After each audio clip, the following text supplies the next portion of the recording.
Hey everyone, welcome back to my YouTube channel. I'm Shayna Armstrong, team leader with Keller Williams Success Realty here in the beautiful Panama City Beach, Florida, and I'm excited to share with you today lead generating through seminars. So a few weeks ago, I did a video called Make Six Figures with 5 Calls a Day, and we discussed on there that supplementing those 5 calls was touches to your database as well. And what a better way to touch your database by adding value to them through seminars that you're hosting. So if you are not afraid to get in front of people and teach them something and add value to their lives, seminars may be a great lead generation strategy for you. So we are going to get into the 7 steps to hosting a lead generating seminar that you can host, whether it's monthly or quarterly, so that you can add it into your strategies. Now, like always, I have a playbook for this actually, a seminars playbook. And if you would like a copy of this playbook, go ahead and see my contact information below. Shoot me an email and I'm happy to share this seminar playbook with you. Now let's get into the 7 steps.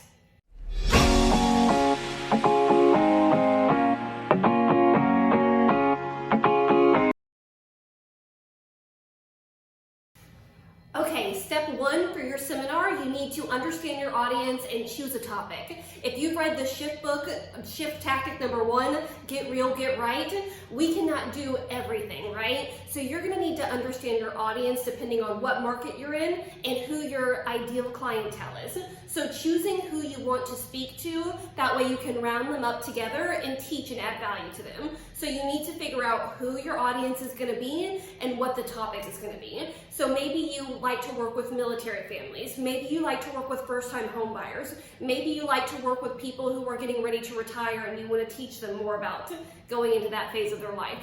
Choose who your best clientele is going to be or who you want your clientele to be and what the topic is that you're going to teach. And here's a pro tip. If you go to kellerinc.com, we have a ton of seminar options on there to make it easy for you to host a seminar, especially the first-time home buyer seminar. So utilize the tools in there, even the Millionaire Real Estate Investor. That way you can teach an investor course, an investor seminar. Whatever it is that you want to appeal to, who your audience is, make a choice and stick with it. Because like I just said in the Shift book, Get Real, Get Right, it can't be everything. So laser your focus in on who you want your clientele to be and what your topic will be. All right, step 2, plan your seminar. So first things first is you want to plan a date and time, and it needs to be a date and time that is inclusive to your target audience that you want to come to the event. So if most of your database is families, later in the afternoon when they're picking up their kids from school and going to soccer practice is probably not an ideal time for you to host the seminar. And if most of your database is working until 5, you may want to have a cocktail hour seminar to get them together and discuss and teach them and add value to them. So truly spend some time thinking about who your audience is for this and what a good day and time this would be. Now, you also want to think about your budget. And if this is your first seminar that you're hosting, it may be hard to determine the ROI that you're going to get out of it and what the pipeline will look like after that. So keep it lower cost budget as you test the waters with it. But speaking of budget, you can have 2 different types of events. You can have a virtual or an in-person, and they both come with their own pros and cons. So a virtual is easier for people to join on, it's lower cost, but an in-person one has more prestige and authority and mingling for you. So think about what's going to be better for you and your audience to get more people to come. Also, a good thing to think about as well is if you have a preferred vendor partner, maybe a favorite lender, home inspector, title company, if there's someone that you could invite to co-op do the seminar together, even better, because they can invite their database as well and they can get them to come and both of you could work together to increase value to your people that are coming. So something to think about is maybe doing a partnership. Now you also need to plan your materials for what you're going to teach. And here's a pro tip. If you go to kellerinc.com, we have a lot of materials already for seminars, including first-time homebuyer seminar or investor seminar. But you need to plan your materials and what you're going to say and what you're going to teach so that people are excited to be there, they enjoyed spending their time, and they got something out of it. So they think about you as the expert and have brand awareness for you. Okay, we're on step 3, invite people. And this is the most important step because if nobody comes, then the seminar doesn't matter, right? So now it's time to invite people to your event. So first things first, think about using a registration form, maybe an Eventbrite form that you can send to people. 1, so that you get an idea of how many people are coming, and 2, so that you've got their contact info before they even come. Next, invite your SOI, your sphere of influence, people who already know, like, and trust you. This is, again, another touch to your database that you can send out in between making your 5 calls a day. So get your SOI invited. Also, social media. Put it out there on social media, have a graphic, put it on there, and invite as many people as you can, because if you invite 1,000, 10 may show up. And that way you can just have as many people as possible invited. It's still a touch, and only a short portion of them are going to actually come to the seminar, but you've invited them and you've had the touch in there. Okay, we're on step 4, which is promote the event. And this really goes hand in hand with inviting people. But on step 3, when we were inviting people, we were inviting our SOI and people on our social media. And promoting the event is where we're trying to find people that we haven't met yet, new people to add to our database. So that can be running an ad on social media, putting an ad in a community newsletter, also leaving flyers in an audience appropriate space that you can meet more people. So this step is more the marketing piece to attract people that you haven't met yet.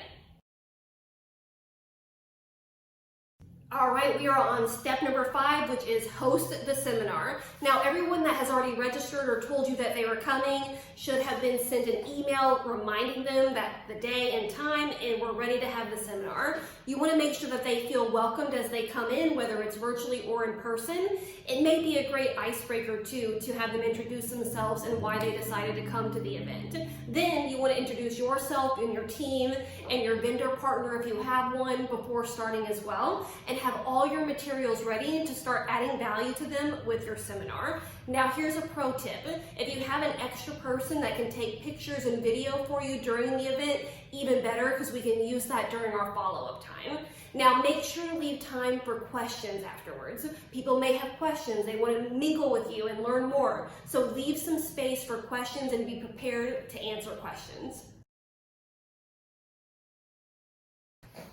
All right, step 6, follow up. The fortune is in the follow-up. So thank everybody that came. You can give them a personalized note, or you can give them a phone call and thank them for coming. Also, call the no-shows. Let them know it was a great time, that you hope they can make the next one. And then make sure that everybody that was coming or intended to come is in your database. I cannot stress this enough. Have them in your database, probably even tag them with the tag first time home buyer seminar, so you know that this person was interested in this type of event, and you have more information on them in the notes section of your CRM as well. So like we said before in a previous video, if you are a Keller Williams agent, utilize your Command CRM system. You already have this at your fingertips to add tags, add notes, put them on a smart plan, and to easily track your conversations with them. So now it's time to follow up with everyone who was coming or didn't show up.